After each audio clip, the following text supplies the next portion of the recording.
plaît? Je m'appelle Mélanie Lavoie-Tremblay. Je suis de l'École des sciences infirmières Ingram de l'Université McGill, membre du RRISIQ et du collaboratif, alors que ça me fait plaisir aujourd'hui d'introduire Dr. Susan Jack. Alors, Susan Jack est professeure agrégée à l'École des sciences infirmières et membre associé au département des méthodes de recherche en santé, base factuelle et impact de l'Université McMaster. Le programme de recherche de Mme Jack est axé sur l'élaboration et l'évaluation d'interventions communautaires visant à promouvoir une parentalité positive et à prévenir la violence familiale, y compris la maltraitance d'enfants et la violence entre les partenaires intimes. Alors, ça va être le sujet aujourd'hui qu'on va pouvoir discuter avec Mme Susan Jack. Il va y avoir une présentation d'environ 1 heure et par la suite, on va demander site par site si vous avez des questions et la présentation va se terminer et les questions à 1h30. Alors, je laisse la parole. Merci beaucoup. Merci. Thank you very much for another very warm welcome today. It is a pleasure to be here at the University of Montreal 2 days in a row to speak about nursing interventions and the research methods. I forgot to clip the microphone to my pants rather than leave it on the table. Excuse me. So thank you very much for this warm welcome. And today I'm going to be speaking about the experiences of our research team in developing a nursing intervention from the ground up using qualitative methods. So I will be speaking to that, and I hope through this hour and then in the questions that will follow that we'll have an opportunity to think about and discuss how do you even identify the need to develop an intervention and the decision to do it formatively versus adapting an existing intervention. I'll discuss the process that we went through, not just to do the qualitative study to get the data, but actually, how do you create a new innovation? That was a question that we had back in 2008, is there's not a lot of actual guidance in the literature around how do you sit down at a table and create the intervention. So I will share with you what our research team did, and then briefly at the end discuss some of the strategies we used to move this new innovation into a pre-existing program. So some of you may have been online or here in the room yesterday where we talked about the process of embedding process evaluations into randomized controlled trials of complex interventions. And at that time, I spoke about the context in which I do my work, but I recognize today that there's some new people who have joined us, so I'm just going to briefly describe that context again. So the majority of my research is with a program called the Nurse Family Partnership. And this is a nurse home visitation program. It was developed over 40 years ago in the United States by a psychologist named Dr. David Olds. This is a targeted public health intervention, and it's targeted by the nature of who is eligible for the program. So the recipients of this program are young first-time mothers, and young first-time mothers who are experiencing social and economic disadvantage. In this program, nurses, baccalaureate prepared nurses, do home visits with these young mothers starting very early in pregnancy. Ideally, we try to recruit mothers around the 16th week of gestation, but the latest they can be enrolled in the program is 27 weeks of gestation. And the rationale for that is that this program of home visiting is very much, the vehicle of change is the development of a therapeutic relationship. And it's early on in pregnancy where mothers are in that headspace of being able to develop a therapeutic relationship with their nurse.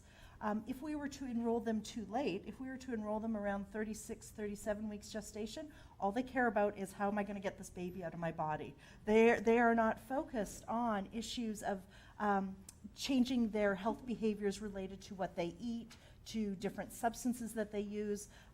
There used to be a great focus in smoking and tobacco use. Now it's how to address their behaviors around marijuana or cannabis use, because many of the young mothers say, Well, we know nicotine is bad for us, right? Public health has been very effective in that messaging, but apparently marijuana in this entire population is natural and healthy. So there's a focus of nurses in addressing substance use and all sorts of other healthy behaviors. Now, the nature of the intervention itself is that nurses visit regularly and intensely. So typically, they will conduct about 64 home visits through pregnancy and up until the child's second birthday. And the nurses and the mother negotiate how often the visits happen. But usually they'll happen weekly to bi-weekly with some tapering at the end. And on each home visit, the nurses focus their content and their discussion on 6 different domains. So on maternal role, on talking about friends and family, about the mother's health, the child's health, environmental health. So there's a nice range of content that is addressed in every home visit, but it is a client-led program where the mother gets to identify what are her goals and what is some content that she would like to focus on related to herself, to her parenting role, to navigating challenges within relationships. Because we are here talking about nursing interventions, I always like to really highlight that within the United States, this is marketed and discussed as an evidence-based nursing intervention. And Dr. Olds and his team at the University of Colorado talk about this program is that the Nurse-Family Partnership is where they promise to make a difference to mothers and children. And they can stand by that claim because this nursing intervention has been systematically and rigorously evaluated in 3 randomized controlled trials. The first one was initiated in the 1970s in Elmira, New York, followed by a second trial in Memphis, Tennessee, and then followed by a third trial in Denver, Colorado. And across those trials, they have been able to demonstrate and replicate some very key outcomes, showing that when mothers are engaged in this nursing intervention, that they do report improved pregnancy health outcomes, improved maternal economic self-sufficiency, including greater spacing between their pregnancies, less use of social welfare benefits, less use of food stamps, lower reports of criminal engagement, both for the mothers and their children when they're teenagers. The other thing, too, that I always think we should shout from the rooftops, that as a nursing intervention that occurs early in a child's life, the follow-up studies looking 20 years into the future, following these families 20 years, have been able to demonstrate that those families that received the nurse home visits, compared to the families that didn't, demonstrated reductions in all causes of mortality, both for the children and the mothers. So that's very significant for a health promotion intervention. And now internationally, when we're looking at how this program improves child health outcomes, one of the key outcomes that this program has really been lauded for or recognized for is its power and capacity to prevent child abuse and neglect.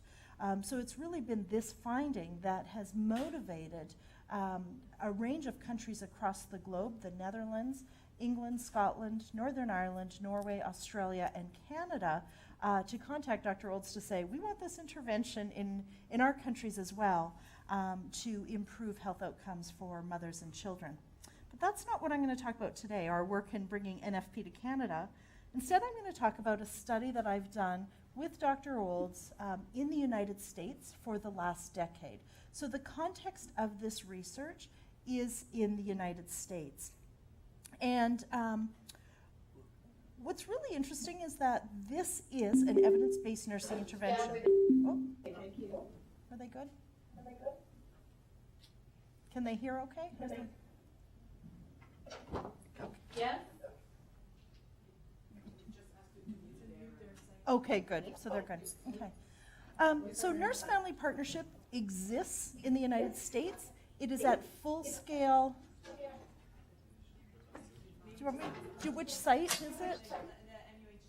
NHUC. Could you put your site on mute, please?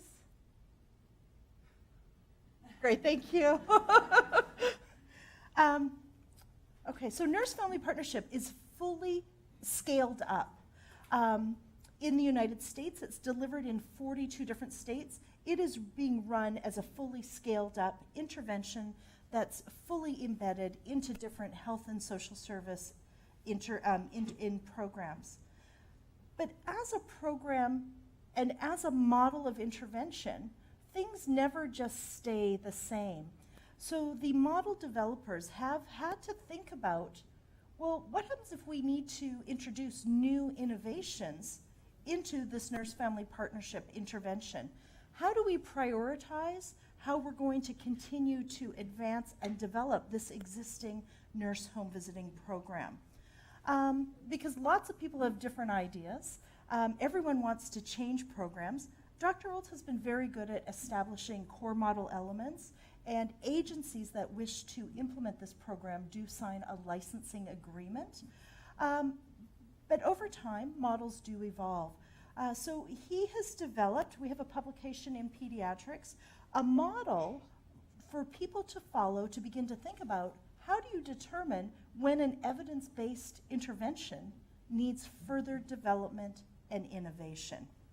So the summary of this model, and I'm going to break it down in more detail, is essentially that within an existing intervention, how do you begin to identify what are the key problems or challenges that need further innovation or to be addressed? Then once you've identified what a need is within a program, we focus on the formative development of this new innovation within the context of nurse-family partnership. And because the principles underlying the NFP rely very heavily on ensuring that this remains an evidence-based program, there is a rigorous process for developing interventions, piloting them, evaluating them before they formally get scaled up into the existing NFP programs. So it's not like people in different states or different countries can just create new ideas and pop it into the existing program. So we did this for intimate partner violence. So that's going to be the focus today, is how my team for Dr. Olds developed an intervention for nurses to recognize intimate partner violence in their practice, and then more importantly, how the nurses could respond and work with these young women and their infants who were experiencing violence in that home context. And just to ensure that we're all working from the same definition, our research team understood intimate partner violence to be a very specific type of violence and abuse that would occur between this young woman and her intimate partner.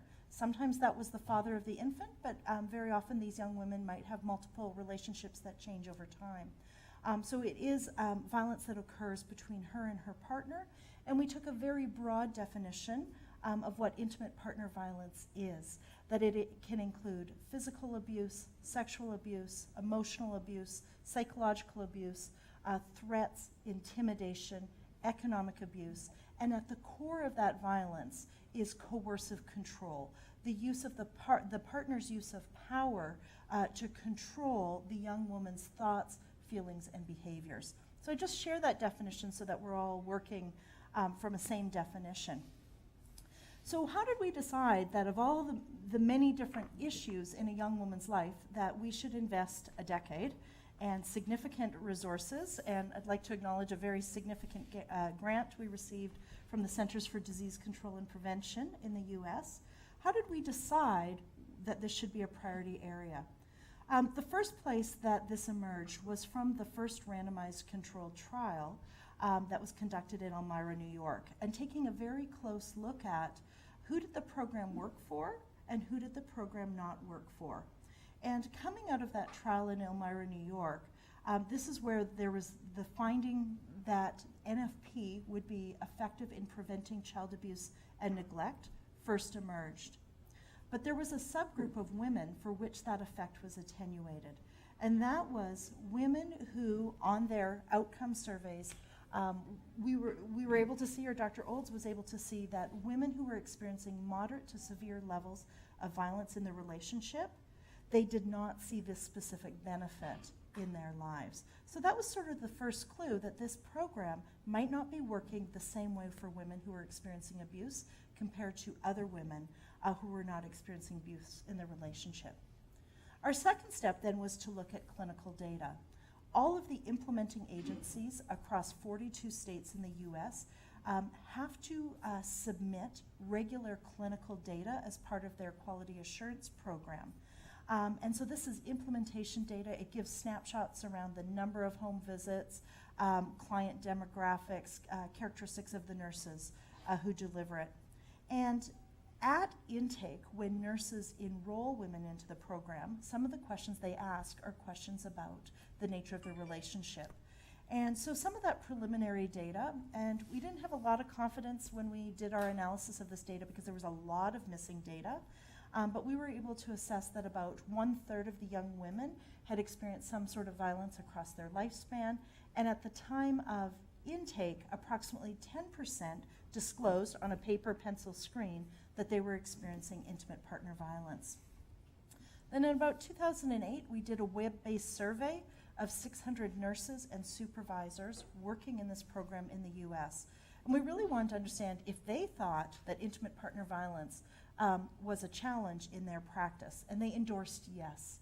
Approximately 72% of the people that completed our survey said that when women were experiencing abuse, it made it very difficult for the nurse to deliver this program with fidelity to the core model elements. And also, a majority of nurses also identified that they had not received enough formal training on intimate partner violence, and about 40% said, we don't feel like we have the knowledge, and we certainly do not have the skills on how to address this issue that makes doing our work so difficult.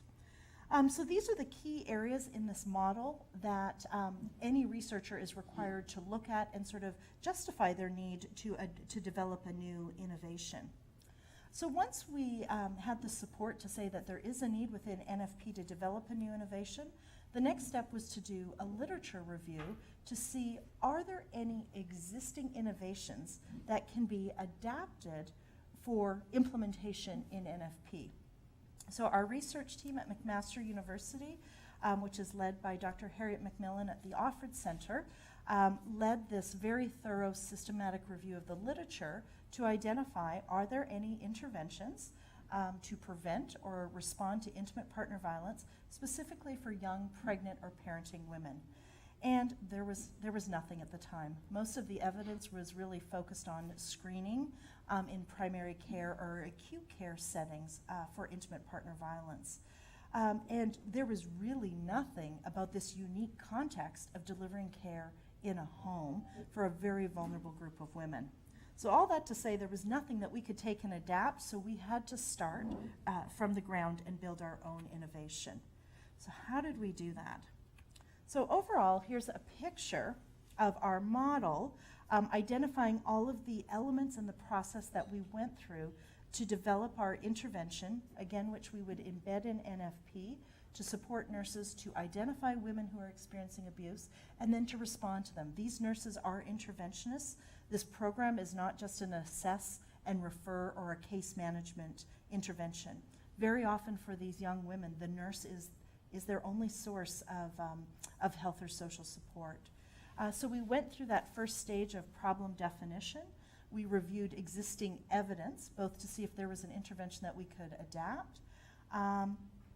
Once we determined that there was not an existing intervention, we continued to review the evidence to identify other smaller strategies that we might embed within our overall intervention.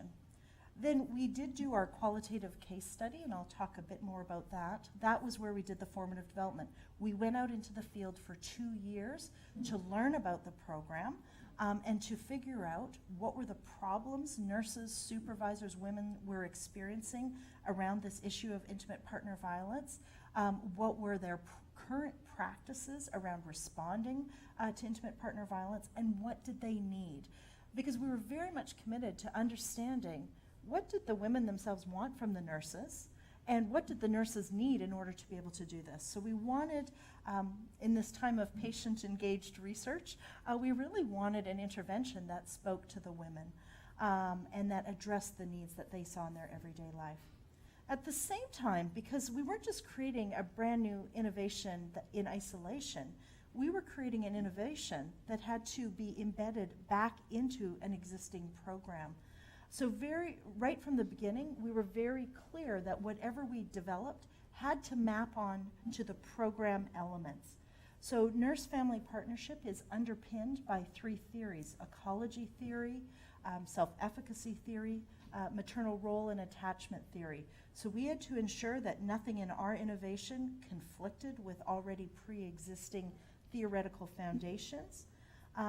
In the nurse-family partnership, because they do focus on behavior change, nurses are very much aware of and use the principles to tailor their interventions from the trans-theoretical model of change, Prochaska's trans-theoretical model of behavior change. So we had to ensure that we were developing a model that could be tailored to women's different levels of readiness to address violence. And we also knew that this was a program that very much valued client-centered care.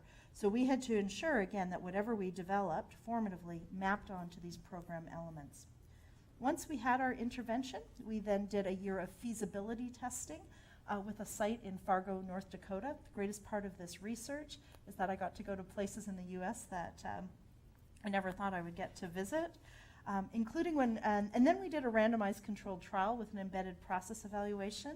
And I loved once I saw the randomization and got to see which sites were actually randomized to the intervention arm, because I would be going to provide the education to all the sites. And I was like, really? Places like Arizona couldn't have been in the randomization. I was going to Minnesota, back to North Dakota, to New Jersey, to some very cold places in the winter. I had hoped, Hawaii or Arizona would have happened in that randomization, but it didn't. And then we also did a mixed methods evaluation of the nurse education program. So how did we do all of this?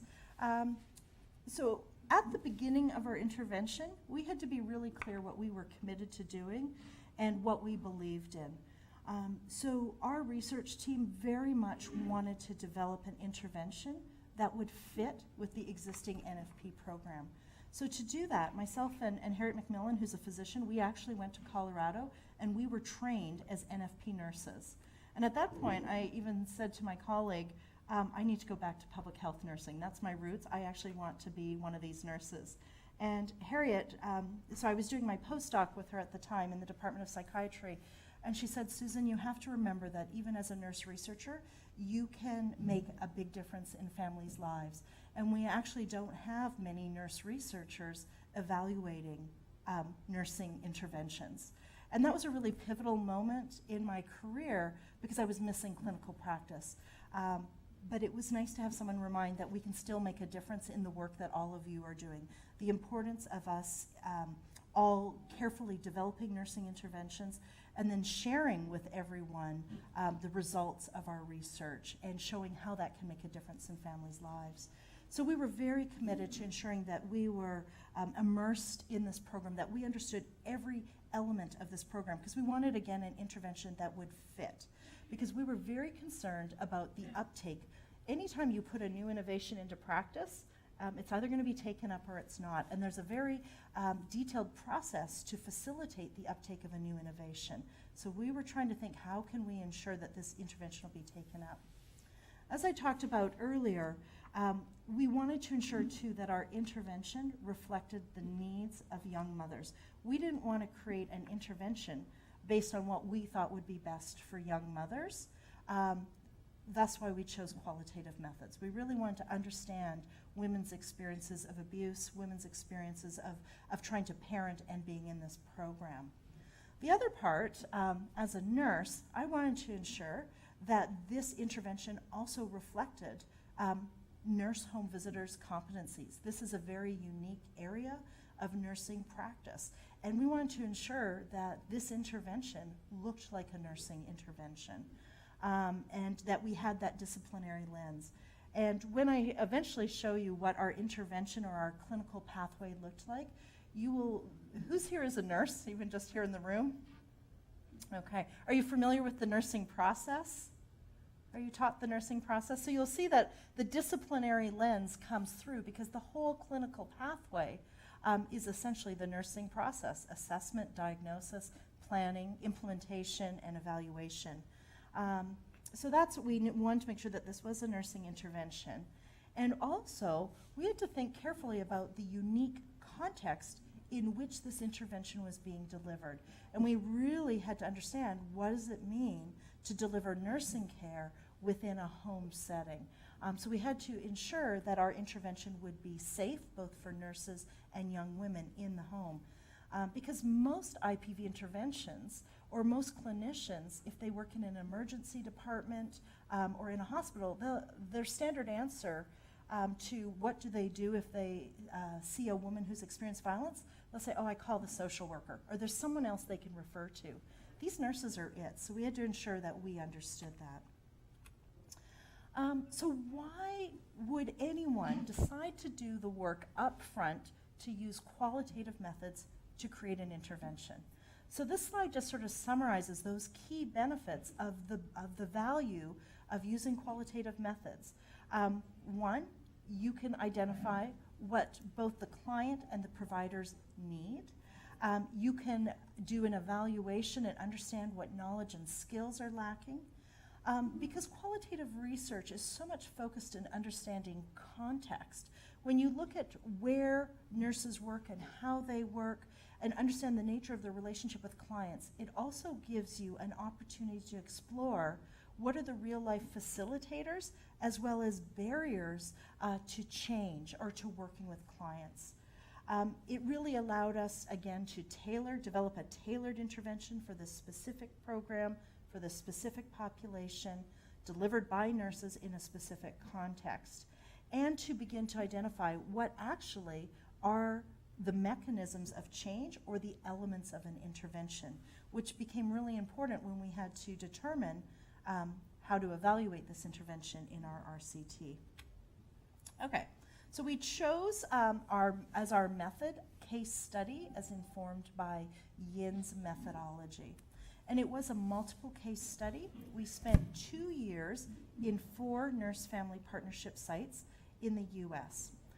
So in terms of selecting our sites, we followed the principle of maximum variation sampling. We wanted 4 very unique sites. And the reason is because we had to develop an intervention that would ultimately be embedded in the program and used by all sorts of sites across 42 different states. And we're now adapting it in Australia, Northern Ireland, England, and Norway, and Canada. So we wanted to understand as much variation about programs, what were common elements across programs in different contexts, but what were some urban needs versus more rural needs? How did this issue of intimate partner violence play out differently? Of course, we were limited by funds. We received a very generous grant. The grant from CDC was just around $1 million, which is a lot of money. However, that was to develop the intervention and to do the randomized controlled trial with 15 sites in 8 different states, as well as an evaluation of the education program. So it sounds like a lot of, and we're in Canada, right? And Harriet and I are doing this in the US. So we had 4 unique sites. We had a new site. We had one of the oldest NFP sites, rich mix of demographics in our urban and rural sites. And then in our case study, a key characteristic of case study research is the triangulation of data sources and data types. So we really wanted to understand this issue of identification and response to IPV from multiple perspectives. So our data sources included community partners. So we asked the NFP sites, who are your community partners that work with you around this issue? And we used snowball sampling. They identified, go talk to the sheriff. Here's the department, the Attorney General's department that issues protection orders. Here is the names of the people at the local shelters. We work a lot with guidance counselors in schools. So they identified who were our community partners. We did one-on-one interviews multiple times with whoever they identified as community partners. Within the NFP program itself, a single team is made up of a maximum of 8 nurses, and every 8 nurses has 1 supervisor.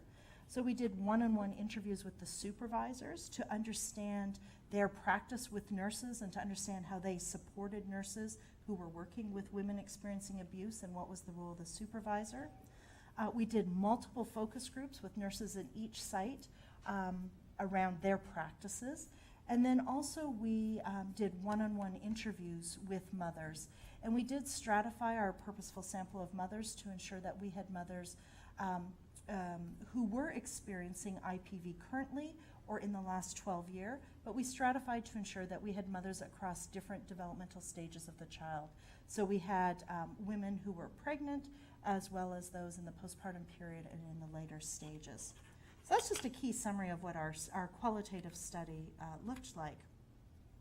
Then we came across, and the references, there is a reference page if you have the slides, we came across an article that changed our whole research project. And it's by Van Mygel, I'm not even sure how to say that, and her colleagues in 2004 in the Journal of Advanced Nursing. And this article provides a framework of how to use qualitative methods to develop an intervention.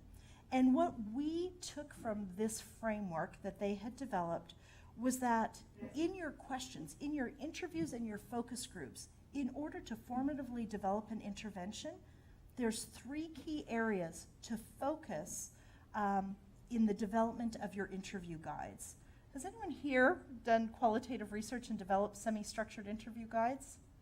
Okay, because sometimes you're like, what am I going to ask them? And we have sometimes too many questions, but this framework was that you do a problem analysis. What is the problem? How do people define the problem? What is the nature of the problem? You do a practice analysis. What are people already doing? And you do a needs analysis. So we shaped all of our interview guides for all those data sources by doing a practice, problem, and needs analysis. So in our problem analysis, these were the key questions that we adapted. We wanted to understand what is the nature of the problem in intimate partner violence to nurses, to moms, to supervisors. How do they define that problem? This was really pivotal. At some point in the interviews with the moms, they're like, what's intimate partner violence? That's not a problem. I live in a violent community. My mom was abused her entire life by every partner she had. I'm in a gang and I initiate violence towards others. And yeah, my boyfriend's violent, but isn't it normal? So we actually the qualitative research showed us that what we saw as a problem was not even defined necessarily as a problem by those people we were helping to increase their sense of safety. So that became a huge component of our intervention, is how do we even introduce the idea to young women that violence should not be normative? How do we create hope for them? So all of a sudden we were like, okay, our intervention needs to have elements of hope, showing that this is not normative behavior. And how do we do that in a safe way? How is the problem defined? This shocked me, and as a qualitative research, you journal the things that shock you. You don't tell your participants. But for many of the nurses, when we said to them, what is IPV to you? I thought they would have the same definition that I did, that it included sexual coercion, physical abuse, economic abuse, emotional abuse, threats, intimidation, the use of power and control. And a good proportion of the nurses in our focus groups still only conceptualized intimate partner violence as physical abuse. That broader definition wasn't part of their lexicon. So all of a sudden we knew, we're making notes, okay, in our nurse education, we need to ensure that we have conversations and education that focuses on this broad definition. We also then, as we got more detailed down, well, what do you mean by physical abuse? And we'd even ask the moms that, and they'd go, oh, yeah, he's not abusive to me. He slapped me and pushed me, but he's never hit me with a closed fist.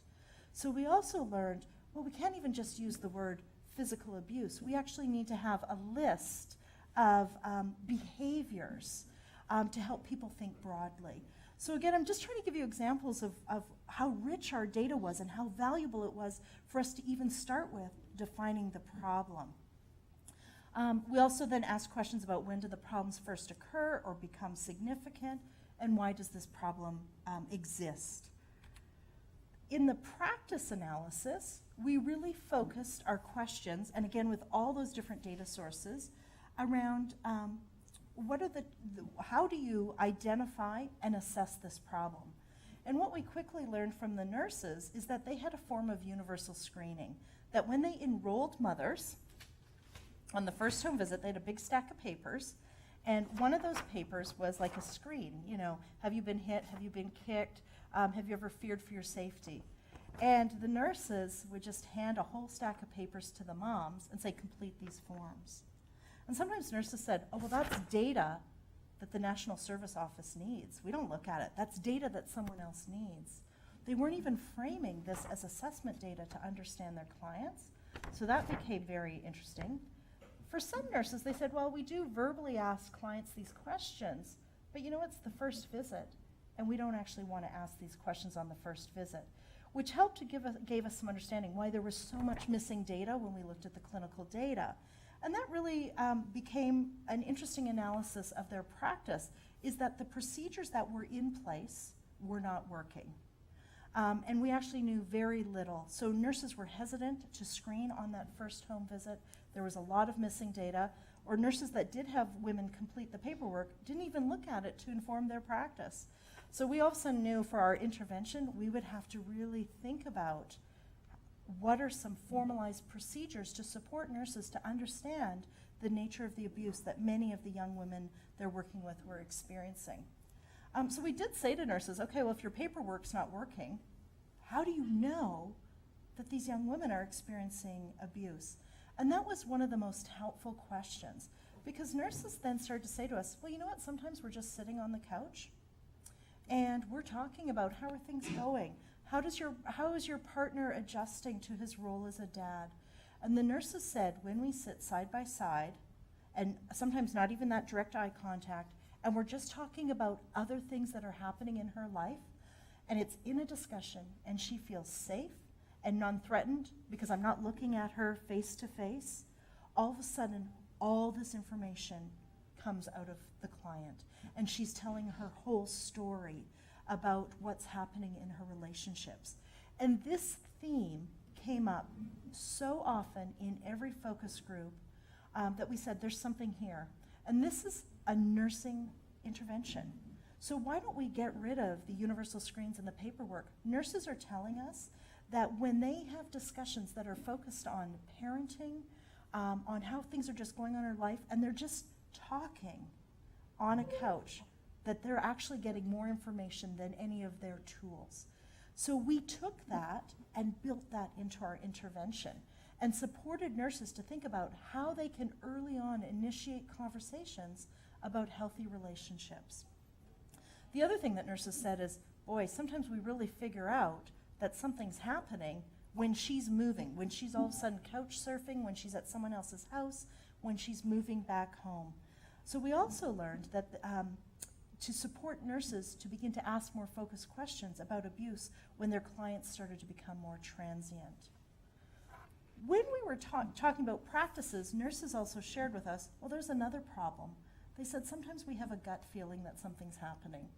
And we said, okay, that's a big problem.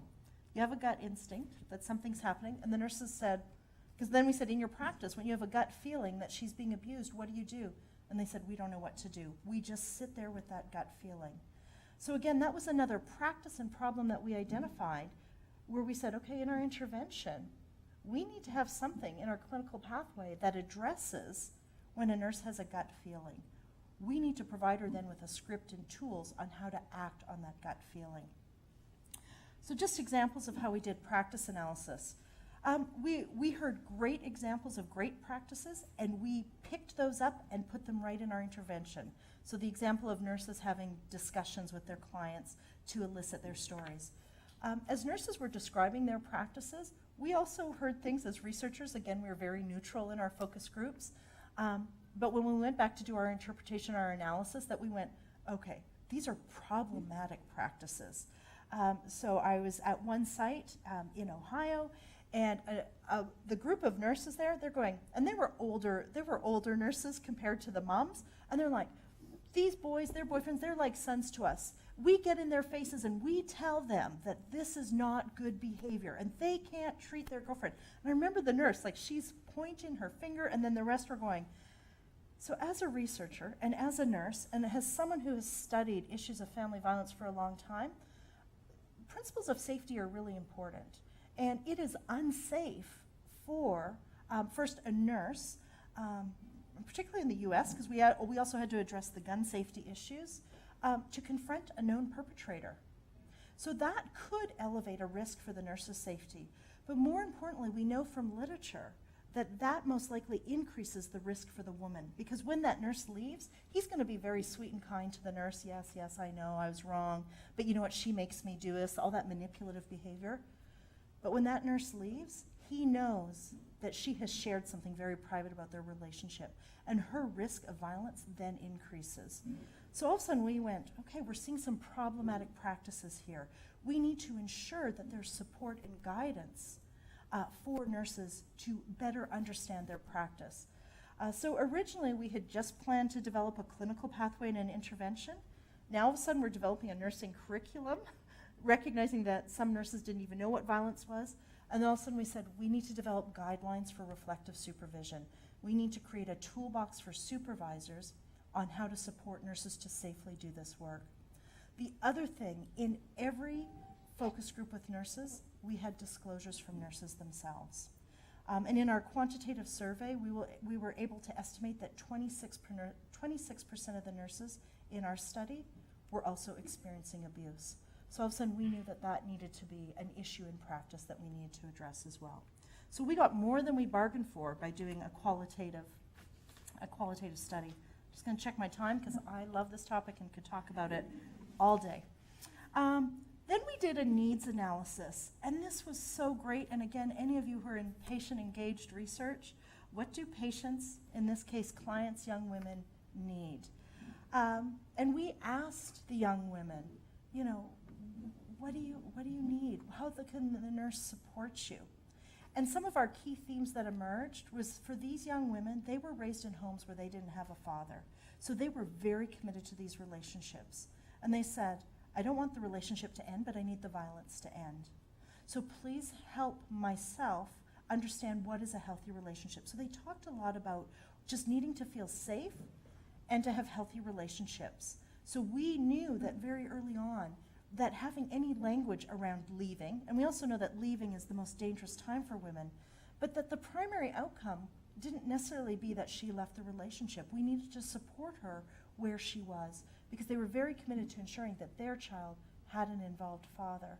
So mothers were very keen on safety and having information about healthy relationships. We also asked what nurses need.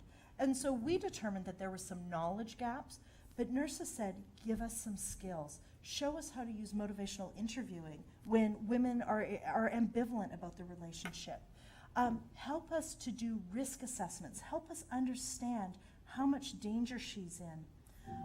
Nurses said, we need skills in safety planning. Most of the nurses had a basic level of safety planning. They had said, well, in practice, we'll tell her to keep photocopies of her driver's license, of her immigration documents, of the baby's birth certificate, and we'll suggest maybe, you know, to have a little bit of money if she has any put aside. But they said, when there's a lot of danger, we don't feel like that's enough safety planning. We really need in-depth safety planning skills. So as a result of nurses saying that, we actually developed 13 different safety plans that they could use with their clients. And they ranged from how to teach a young woman to keep herself safe in the minute of being abused, how to cover her head, how to try to get to a room with a window, always to carry a cell phone on her body. We created specific safety plans for rural environments, for women who had no access to transportation and who were out on a farm, to more neutral ones around how to support these young women to be safe on these, because their partners can track them everywhere they go.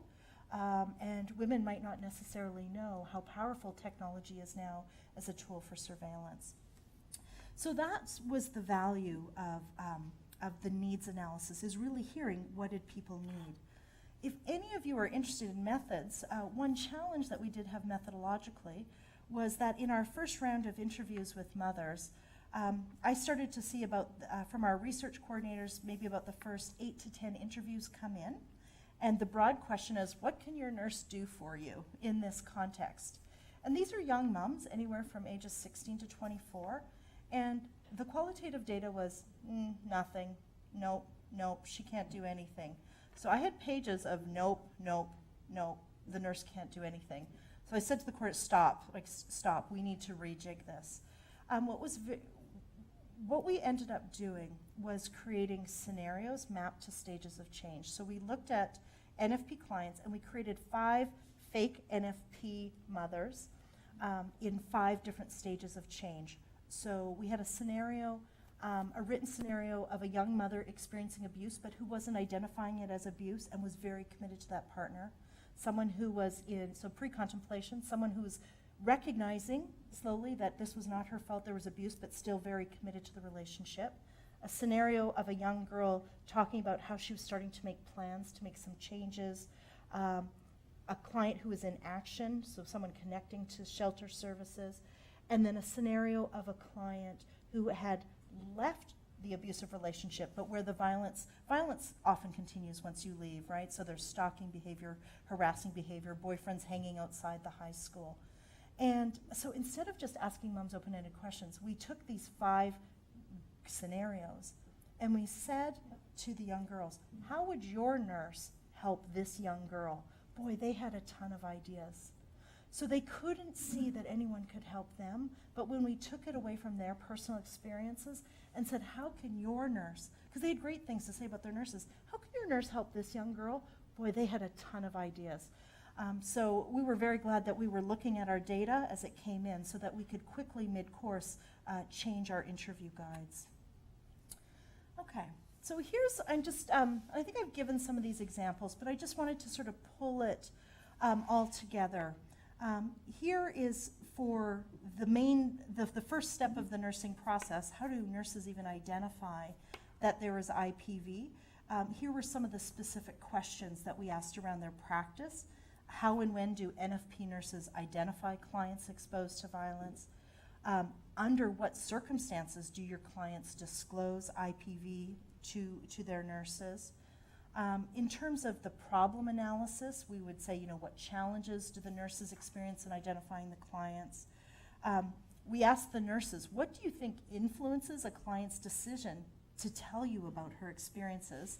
And then we also asked the client the mirror question, what factors influence your ability to share with your nurse what is happening?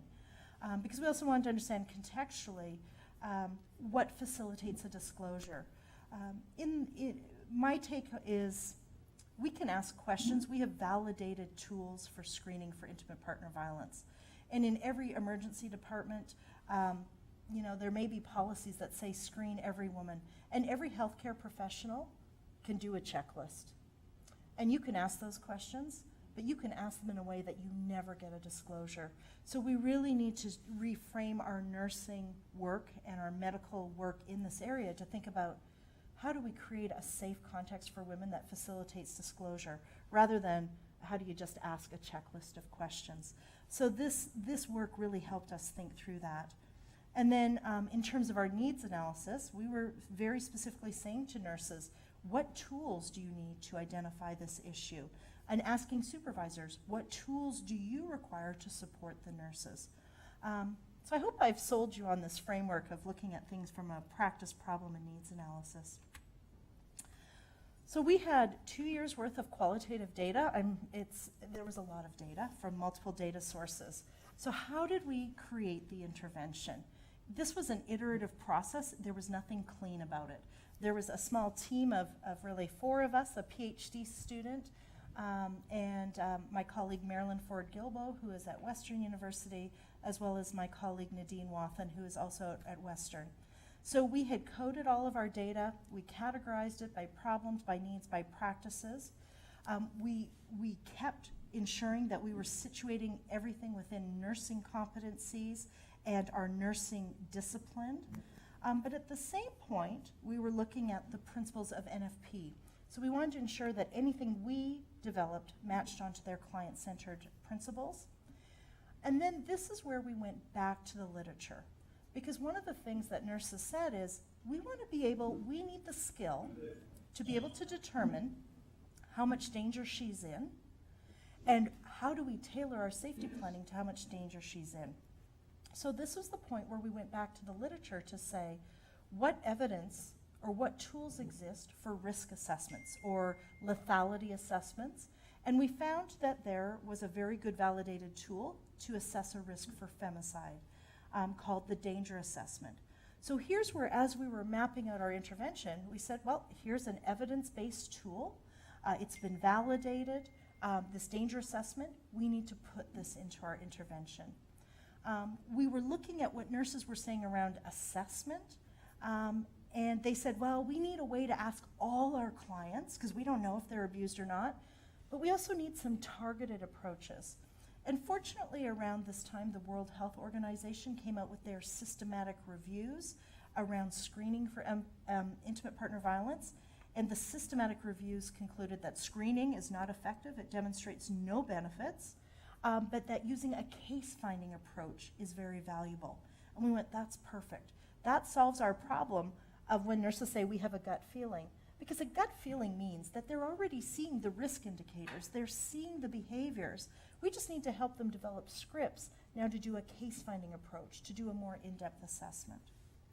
And then because we were very focused also on implementation strategies, we used Rogers' diffusion of innovation theory to ensure that our intervention looked like something nurses were already used to doing.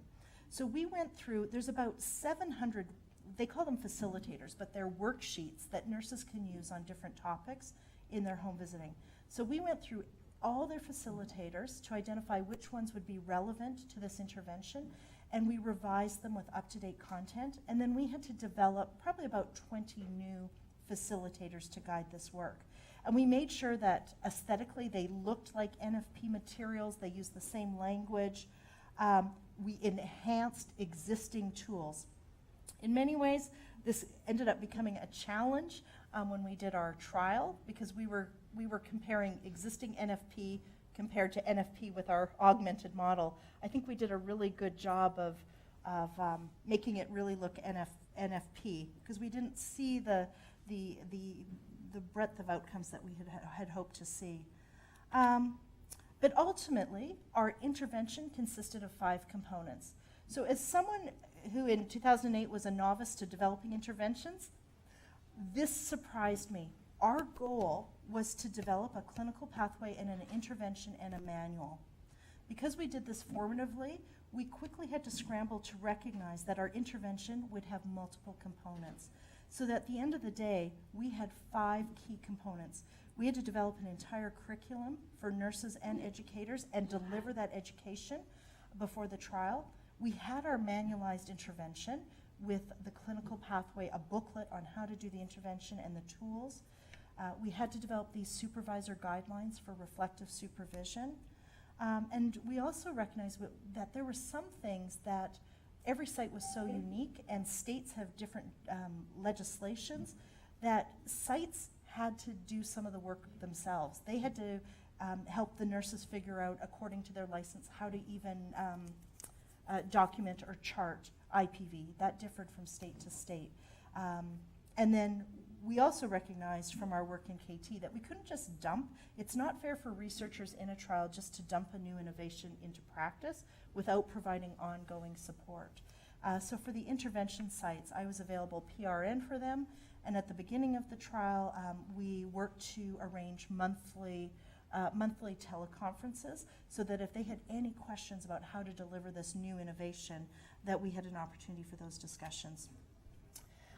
Here is our clinical pathway, and I don't expect you to be able to read the writing. I just wanted it more as a visual, partly because everything in NFP is copyright protected. But this is ultimately the intervention, the clinical pathway that we developed. And right at the top, you'll see the yellow, and that was Build the Foundation. This program, because we were looking very carefully at their principles, was based on therapeutic relationships. And what we learned from the nurses and the moms is don't even start talking about abuse or violence or relationships on the first visit. You actually have to take some time to build that relationship. Moms talked so much about trust, relationships, When we asked moms about their experience of completing the screen, they said to us, you think on the first visit we're going to answer those questions honestly? We know then that the nurse will probably report us to Children's Aid. So they said sometimes we don't even answer them honestly or partially. So it reminded us of the real risks even to some of the questions that we ask. And that if you're going to talk about a sensitive topic, it needs to be first done within that context of a trusting relationship. The orange box is the first step of nursing assessment, the nursing process. So again, the colors show the different phases of the nursing process. It shows that our disciplinary approach to developing a nursing intervention. And what we have taught nurses is that there's not one single way to recognize IPV, and we learned that from our practice analysis. So we developed a universal approach where the nurses have conversations. There's no tools. We said to nurses, don't bring paper in, put your paper away. Engage, have a conversation with the young mom. Talk about their relationships. That is nursing, and listen. The nurses themselves said, well, we do a lot of listening. And we're like, that is nursing. That's an important part.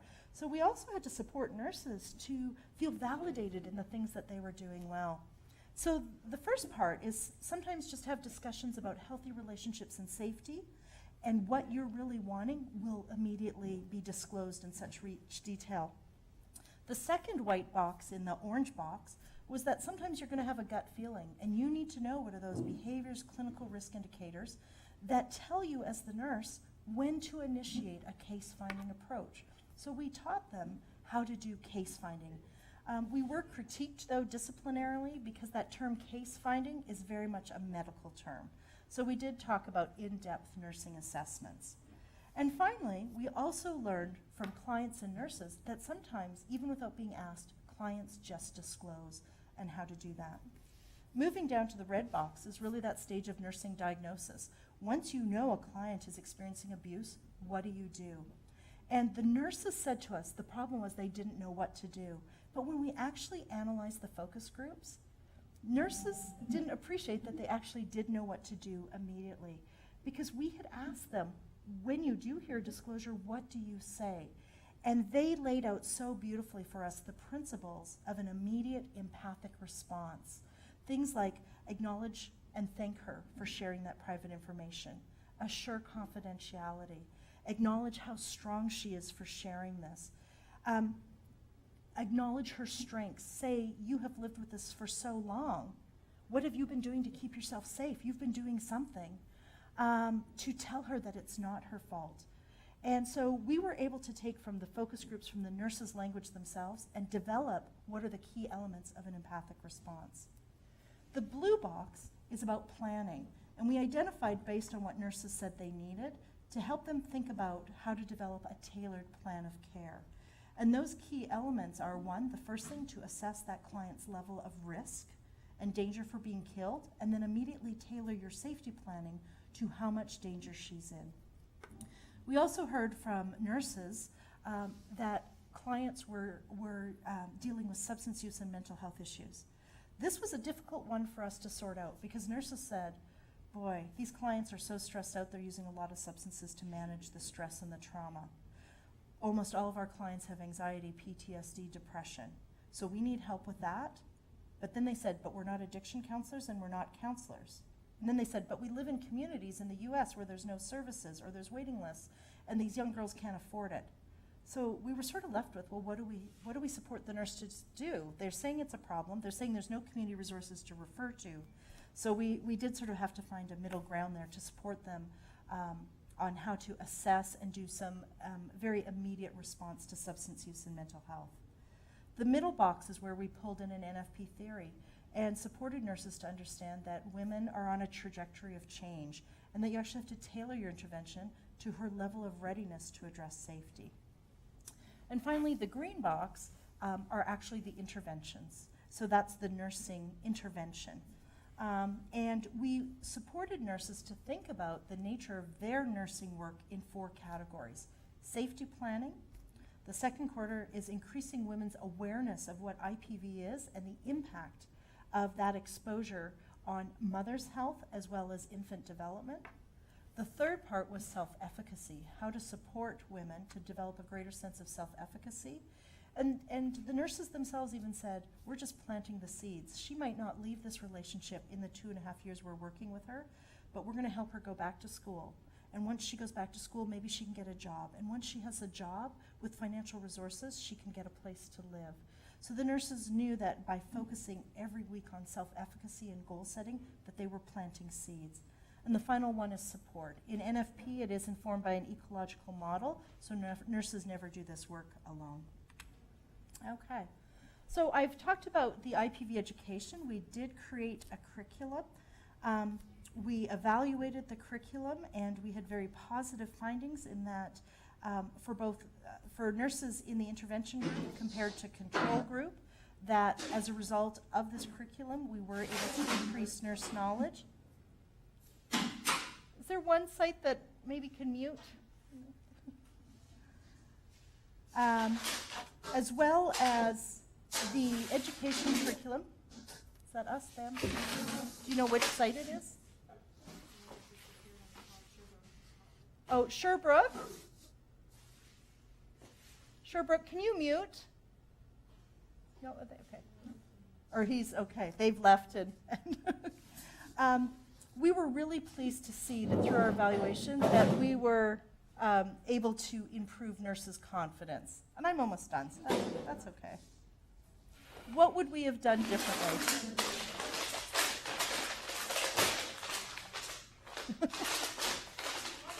Sherbrooke, est-ce que vous m'entendez? He's come for a different meeting, right? Est-ce que vous m'entendez à l'Université de Sherbrooke? Monsieur? Est-ce que c'est possible de mettre votre microphone, de l'éteindre? On vous entend, puis on est en vidéoconférence en ce moment.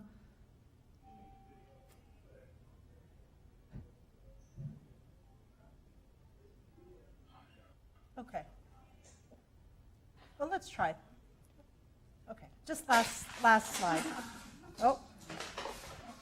Anyways, to support the implementation of this intervention, we did ensure that we gave nurse education, supervisor education, and we created a checklist to help these sites embed this innovation. What we've since learned from our process evaluation that was embedded in our trial of this intervention is that we did not provide enough support to organizations. They really needed instrumental help. What we since learned is that they would have liked us to tell them actually how to make like a baggie of all the tools and how to file and organize and to tell them what are the essential tools that nurses need to have in their bags. So we really should have done some more instrumental support. We underestimated the amount of time that it takes to implement a new innovation into practice. And what we also learned is that in 7 of our intervention sites, 4 of the supervisors were great champions. They talked with the nurses about this trial, this study every week. They talked about it in reflective supervision. Those sites implemented this intervention with fidelity. 3 of the sites, I think they forgot they were in a study, and their supervisors changed, or no one really, they said, we're so busy. We know we signed up to be in an RCT, but we're so busy. There was no champion for the intervention, and it did not get implemented. So looking back, we would have worked more both on site recruitment and in supporting supervisors to better understand what they'd signed up for and to be a champion. What worked well is that when supervisors did review the new innovation weekly with their teams, and that we also learned that you can't just do a lot of upfront education for nurses and expect that it sticks. So as we've adapted this work for Canada, Australia, Northern Ireland, and Norway, we now have a phased education. And so much more intensive education over time, giving nurses the opportunity to practice some of this work. So thank you. Any questions?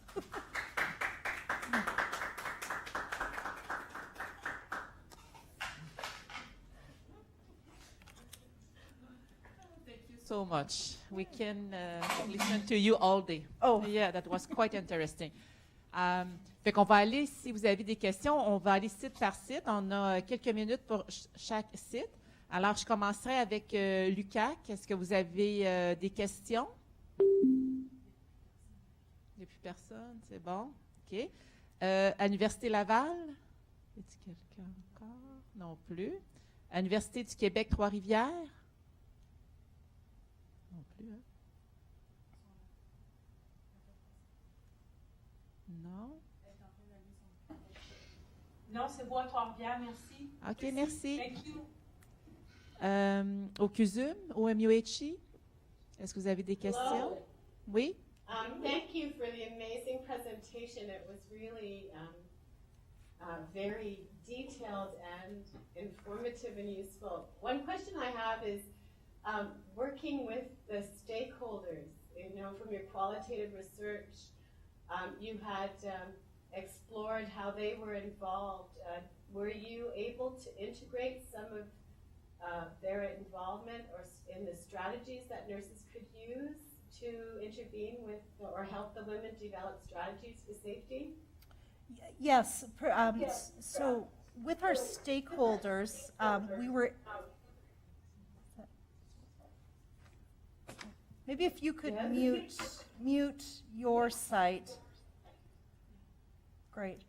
So with the stakeholders, we did multiple interviews, and when nurses would identify certain needs, that, you know, for example, they would need more education about the shelter system, we would ask our stakeholder partners, is this something you could feasibly address, or is this something we need to build into our intervention?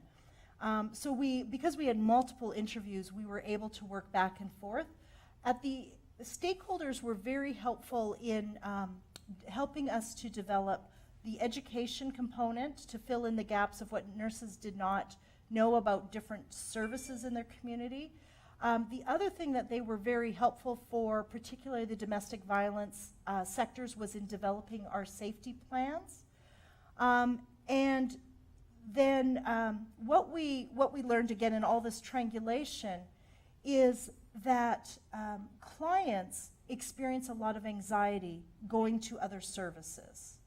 And so we needed to think through this problem because nurses were referring women to shelters. Clients were saying, I'm too anxious to go to those shelters. And a key nursing intervention is anticipatory guidance, being able to tell a client, what is it like to go to another service or to have an experience? So our stakeholder partners were the ones that suggested, why don't, as part of your education, you send every nurse to their local police station, local child welfare agency, local shelter, domestic violence shelter, as well as whatever agency is responsible for protection orders. And so that was a very helpful strategy. And now, as part of the education, nurses actually have to do field trips and pretend that they're a client and live the experience of completing forms, filling out a protection order, so that when they suggest to a client, maybe you should get an order of protection, the nurse can tell the client, what is that like? What does she need to do in her community? So it was so powerful to have this back and forth with stakeholders, and they almost became like a consultant. We would say, nurses want this. Do you think that's feasible to do? And they would tell us how that could be achieved. Great, thank you. Another question had to do with if a child or the children ended up having to be placed in foster care, did the nurses get involved in helping the mom have visits with their children and support them as they developed other strengths to be able to get the children back? Yes. So as part of nurse-family partnership as an intervention on its own, many of these children are at increased risk of being apprehended. Unfortunately, many of these mothers are often under the surveillance of social workers right at the time of delivery. So as a normal part of the program, if nurses know that it is part of their work, even when the child is not in the home, if there's a hope that the child will come back to mom, the nurses can still visit the mothers to support her in the development of her parenting capacity. In our Canadian study of NFP, what we're learning from nurses too is that they become an advocate for the client, and they see it as part of their role to be part of the safety plan for the child and to tell the child welfare sector, look, here's all the strengths that the mom is doing. You're only looking at deficits. And we're here to support her in the strengths. And nurses tell us, we are so proud to be able to tell other systems, don't look at just deficits, but here's looking at strengths. So yes, within this program, nurses have that flexibility just to work with mom, even if child's out of the home, which is huge. And the issue of child welfare and apprehension also has become an issue for this intimate partner violence work. Because in many jurisdictions around the world, when an infant is exposed to intimate partner violence in the home, in some jurisdictions that is considered a form of maltreatment. So in our adaptations, because now we're adapting, that's a whole other talk on how you adapt an intervention for another country. As part of our adaptation work, we've actually added another box around the whole issue of working with the child welfare sector around intimate partner violence. Because nurses were starting to be very afraid that as soon as a mom would disclose that she's experiencing abuse, then in some jurisdictions a nurse immediately needs to report to child welfare. So we needed to support nurses on how to safely and ethically do that work. Thank you. Thank you. Je voudrais demander si l'Université de Sherbrooke, vous avez des questions? Je pense que ça marche. On vous entend bien. Yes, thank you. I was wondering if you have an opinion on what's the difference between the development of an intervention versus the adaptation of an intervention. What will be the main difference according to your experience? Okay. So I'm sure there's definitions out there. So I'm just going to tell you what I think. To me, the development of the intervention is really starting from scratch, right? And creating what are the elements of this intervention, what are the mechanisms, and actually mapping out what is it that a provider needs to do. So to me, that's the development, starting from scratch and creating something that's new and novel. Adaptation, in my mind, and how we've worked it through this work, is we now have an intervention that we've developed. We've articulated what are the elements of that intervention that cannot change. Adaptation, then, is taking it to a new context, and for our work here, we're taking it to new countries. So, for example, in our work with Australia, Nurse-Family Partnership is only for Indigenous and Aboriginal. There's only funding for Indigenous and Aboriginal fundings in Australia. So we've said, here are the core elements of the IPV intervention that cannot change. But there's many things that we've had to adapt for that new context. So one would be, for example, language. In Australia, they said, well, the term intimate partner violence doesn't make sense to anyone. We're going to only use the term family violence, and we want to see more of an emphasis on supporting the fathers, the family, the grandmother, because violence impacts the whole clan, the whole family. And we said, okay, that's an adaptation we can do. In our work in Northern Ireland, because of the history of sectarian violence, high rates of unemployment of males, and we know that unemployment is a risk indicator. It increases the risk of IPV.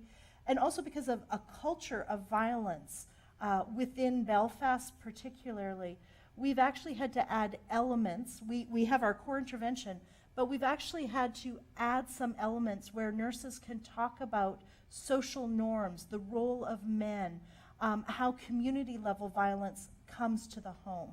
So the short answer is developing to us was creating something brand new and identifying very specifically what are the elements of that intervention that cannot be changed. Then as we move to adaptation and scaling up, we ensure that in those new contexts, those key elements are strictly adhered to or that they don't change, but that everything else is fair game to be adapted to that context.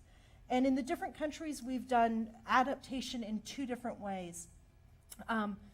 In Australia, we did large environmental scan, focus groups to understand the context before we put the intervention in. So we assess the context, the type of changes that would be needed changed the intervention, and now that's what they're piloting.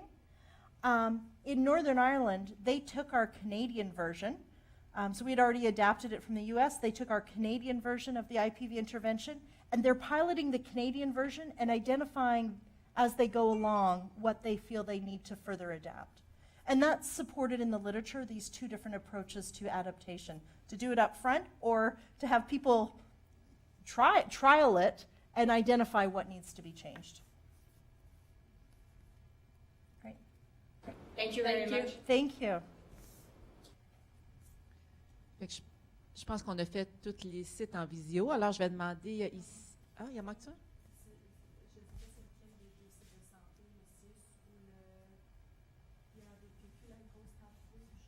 Il nous manque un site. Vous n'avez pas de questions? OK. C'est bon. Ah, merci. Ici, est-ce que vous avez des questions? Amy, je sens que t'en as une. Peut-être la dire au micro. Thank you for coming. Thank you for coming, Dr. Jack. Do you want, oh, he's asking you to press the button, the microphone maybe at your, okay. Oui, c'est ça.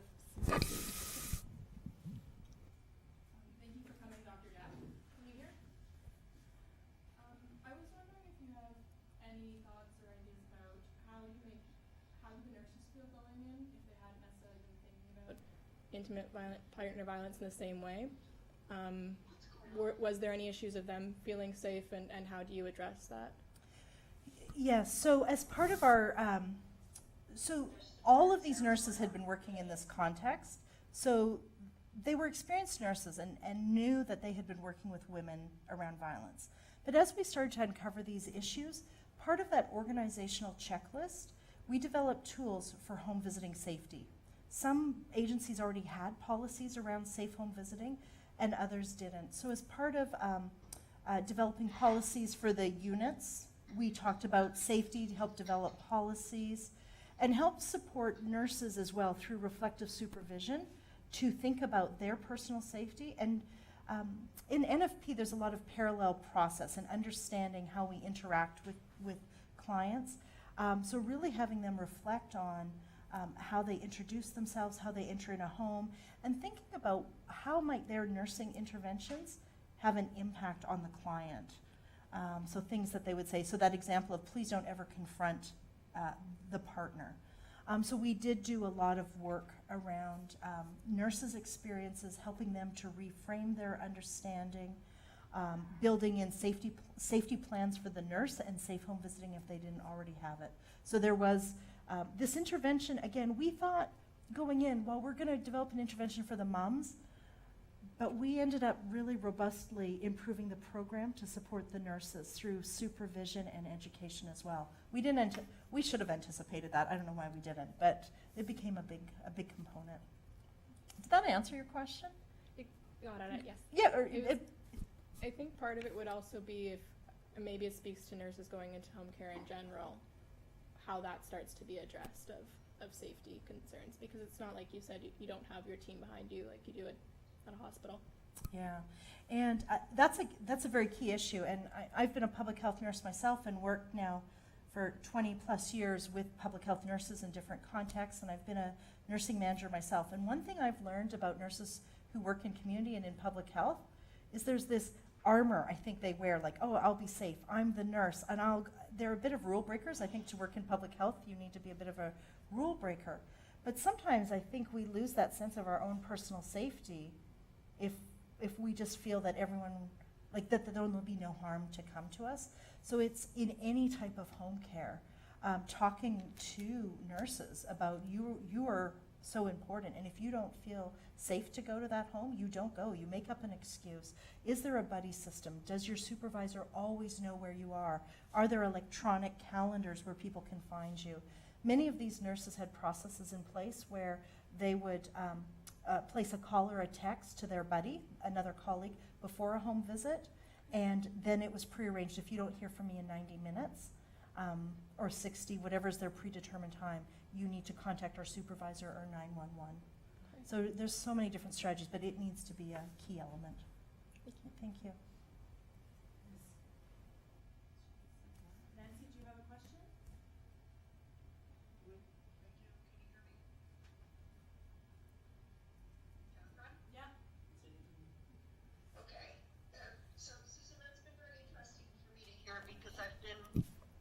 listening or knowing about this intervention probably for most of the time that it's been around and that we've known that it's been effective. So it's interesting for me to hear about how a very mature evidence-based intervention has a new component added to it. And that the aim of adding that new component is to try to enhance the efficacy with certain groups for which it wasn't effective. Is that my understanding of it? Yes, you said that so clearly. I'm going to remember what you said because, yes, that's perfect. Okay, so what I'm really curious about is that when you went about developing this new component that you're adding to your existing efficacious intervention, that there really no evidence, because when we talk about intervention development with our researchers and doctoral students and postdoc fellows, we always subscribe to the view of, looking to the evidence as you did. And I'm just shocked. Was there really no evidence out there at the time that anything worked in any discipline for intimate partner violence? Right. So there was bits and pieces. A lot of the research had been around the identification piece. At the time when we were starting, there were 3 randomized controlled trials looking at screening, identifying women who are experiencing abuse. There's a lot of work in the U.S. that was being done around brief empowerment interventions. If you only have a brief encounter with a woman, how to quickly do a safety plan and then give her a card with safety tips. So we knew that there is evidence, but there was nothing that helped us understand how to do this in a home setting. The majority of the research was primary care, acute care, emergency departments, and that type of nursing is very different than going out a one-on-one in a home setting. Some of the other work that was being done in domestic violence and shelter systems was really around advocacy work after a shelter stay. So again, that's a part of our intervention. We need to support women to get to shelters if that's what they choose. We learned from that evidence that we needed to have an advocacy part, but that didn't solve our whole problem. So we really were creating, in many ways, a nursing process on how to do this, compared to other pieces of evidence that were just little pieces of the pie, like the validation of the danger assessment, or once the woman leaves, there's evidence that supports that advocacy helps her and her children. We needed something bigger and more comprehensive. But that's why once we knew what nurses and mothers wanted, we did go back to the literature. So for the clearest example is when nurses said, we need to know how much danger this woman is in. We immediately went back to the literature to find out what evidence is there for risk assessment. And Jackie Campbell, who's a nurse researcher at Johns Hopkins, has spent a career developing and validating the danger assessment. So we immediately, put the danger assessment in. The greatest part is at Johns Hopkins now, they've created apps. There's an app called My Plan that has the danger assessment, tailored safety planning. And this upcoming year with NFP, we're going to be working with how do we now, because all the teenagers want, they're using their phones. We're not. We'll move some of that app-based evidence into this pathway. So there was nothing comprehensive enough, but we did go back to the literature once we knew what our needs were and picked if there was stuff that was available. At the same time, another team from Johns Hopkins was doing a study called DOVE, which was about home visiting and evaluation of, again, a brief empowerment intervention. The challenge is that they were developing the intervention for a range of home visiting programs. Not all home visiting programs are the same. Some use lay people, some use paraprofessionals, and some use nurses. And again, maybe because I'm a nurse and I love this program, we really wanted to highlight and ensure that this reflected nursing competencies and that it was a nursing intervention. I think that was really clear from your presentation, and one of the pieces that I'm most appreciated was the in-depth practice analysis that you described. Great, thank you. And I think that that's very useful for us to hear about how you went about approaching that particular aspect of your intervention development. Thanks. And for the nurses, because we've shared our findings with nurses and they see the innovation, I don't know the right word, but they are so excited and feel so validated to see their work reflected back to them and valued. So, I mean, we've said active listening. In our intervention manual, we have a whole part on active listening, because I think sometimes the nurses in this program, and maybe nurses in general, forget that sometimes our simplest actions are the most powerful interventions that we can offer to the people we work with. So they've loved seeing it reflected back to them as well. So, Okay, I have Nancy, one we more will- question. Can I okay. squeeze in? Sure. yeah, a small one, because So, she needs to leave. That's okay. 10 minutes. That's Mr. Flight. okay, why do we need to know mechanisms of action? Why do we need to know mechanisms of action? For us, it became important in developing the randomized controlled trial to begin to identify what outcomes we should measure in our trial, as well as in our process evaluation. Once we knew the mechanisms in the process, we could actually explore if that was occurring. And just even theoretically to describe how these outcomes come about, and what influences the behavior changes. I think that's sort of the short answer of why we needed to identify those. We really used it then to inform our randomized controlled trial. I have one more. Okay. Okay, I'm pushing my luck, I know, but quickly, how do you know what are the key elements that cannot be changed in an efficacious intervention? Yeah, that's a good question. I don't know if we got it right. We sort of, there was, I don't know how we knew. A lot of it was through discussion and debate. So for sites, for example, we were very clear that we would not have universal screening at the first visit. And we would have our evidence to show universal screening does not work. Yeah, that's a good question. I don't know how we knew in coming up with the core things. I think it was from the experience, the using our data and falling back on the evidence. But there were certainly debates. Some of that had to be negotiated with sites.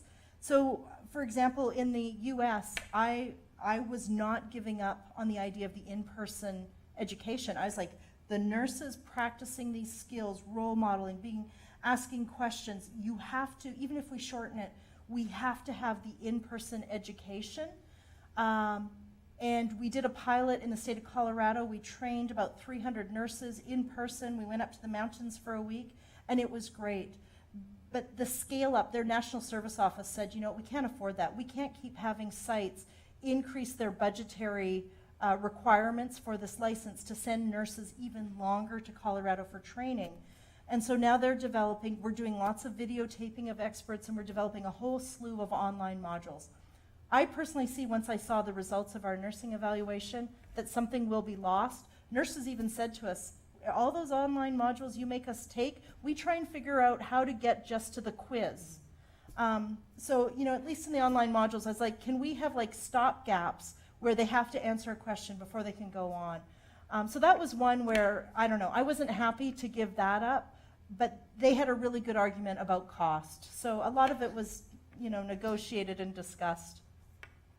But that's a great question. Thank you, Nancy. Thank you. Thank you. Yeah, so thank you so much, You're Dr. welcome. Susan Jack. So we had a lot of rich discussion, and we received nice feedback since yesterday. Okay. So thank you for taking the time to come to see us, and I'm sure that we will think about all the things that we learn in our future projects. I would like to de remercier toutes les sites qui sont venus avec nous aujourd'hui. Merci beaucoup, Catherine, Amélie, d'avoir tout organisé. C'est vraiment très enrichissant. Alors, on remercie le RRISIQ, le collaborative. Est-ce que j'ai oublié quelque chose? Non? Fait qu'on vous remercie. Puis à la prochaine, suivez les nouvelles du RRISIQ. C'est voir les prochains événements. Ouais. Alors, merci beaucoup. Merci beaucoup encore. Thank you. Merci. Thank you. And thank both of you, too. Thank you.